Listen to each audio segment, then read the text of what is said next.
So now in this video we'll be doing about internal conditioning. Internal conditioning is supposed to be a way in which you can remove the scale forming substances permanently. So now there is something which is known as boiler compounds.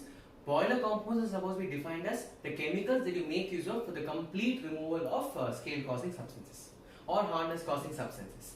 So now there are only three types of conditioning that we'll be discussing in this video. So now the first type of conditioning is supposed to be carbonate conditioning.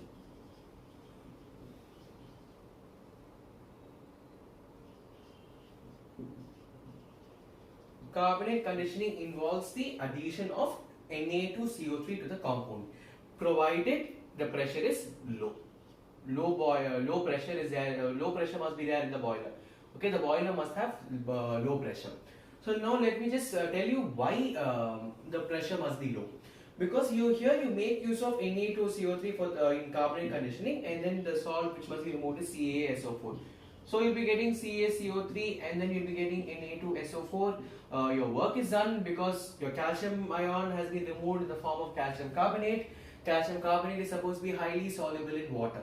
Highly insoluble in water. It can be easily removed because it is not soluble. Okay, but then the point is the pressure must be very, very low. Why should the pressure be very low? Because you know, in high boiler pressures, in high pressure boilers, what happens is this Na2CO3 in high pressure boilers will combine with water, and they will combine with water to form NaOH. And this NaOH is supposed to be a causative agent of caustic embrittlement. To get rid of that only, you make sure that the pressure is low when you carry out carbonate conditioning. And then the concept is over in this. Next one is supposed to be phosphate conditioning. So phosphate conditioning, you take Na3PO4 in this case, and then you have CaSO4. So you'll be getting Ca3PO4 twice, and then you'll be getting Na2SO4 as well. Okay, and then here there are certain cases, because you know that trisodium phosphate is supposed to be from an acid which is known as H3PO4. H3PO4 is supposed to be tri-basic in nature. So because of the number of salts which are formed are 2. So apart from Na3PO4, you can have Na2HPO4 and then NaH2PO4 as well. Okay. Na3PO4 is used only in cases where the salt is supposed to be highly acidic in nature. Okay. Na2HPO4 is used when the substance is mildly alkaline. And NaH2PO4 is used in the cases where the substance is highly alkaline. When the substance which must be removed is highly alkaline, you make use of NaH2PO4. And then the other condition is it must be pressure in the boiler must be high. So in the case of carbonate conditioning, low pressure, and then afterwards you'll be getting CaCO3 can be easily removed. Phosphate conditioning means high pressure, and then the salt which must be removed, if it is highly acidic, make use of Na3PO4. If it is mildly alkaline, Na2HPO4. If it is highly alkaline, after mildly, if it is highly alkaline, you make use of NaH2PO4. And here also you know the reason why the pressure must be low.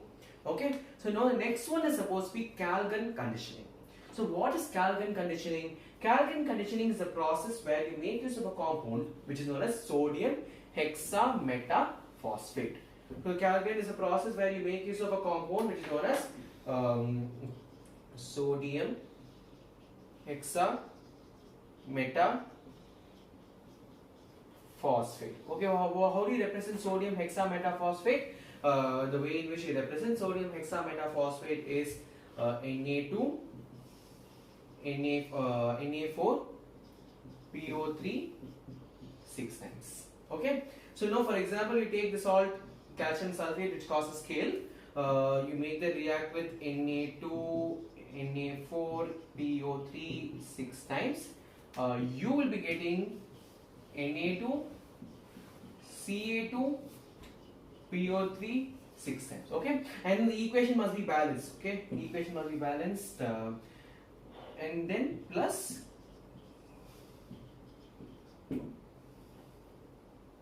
plus Na2SO4, because I have not balanced the equation here, so the equation must be completely balanced. Okay, so now this compound which is formed Na2Ca2PO3 6 times or Na2Ca2P6O18, this compound is highly soluble in water. This compound or this complex is highly soluble in water. So this method is always preferred over phosphate conditioning, because phosphate conditioning, the compound is Ca3PO4 is formed, but then that solubility, when you compare that solubility with the solubility of Na2Ca2PO3 6 times, the solubility of this compound is very high.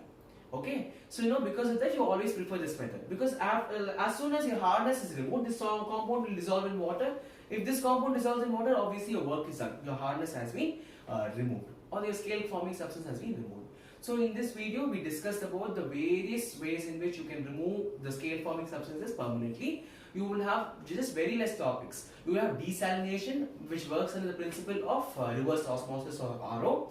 You'll be learning about the concept behind RO, and then afterwards you'll be learning about the various ways in which you can treat the domestic water supply, and then afterwards you'll be learning about alkalinity, and then along with domestic water supply you'll be learning about the properties that must be possessed by potable water or water which can be used for consumption or any other domestic use. So after you complete these 4 topics, you are done with the chapter water technology. So just 4 to 5 more videos to go to finish this or to wind up this chapter. Thank you so much.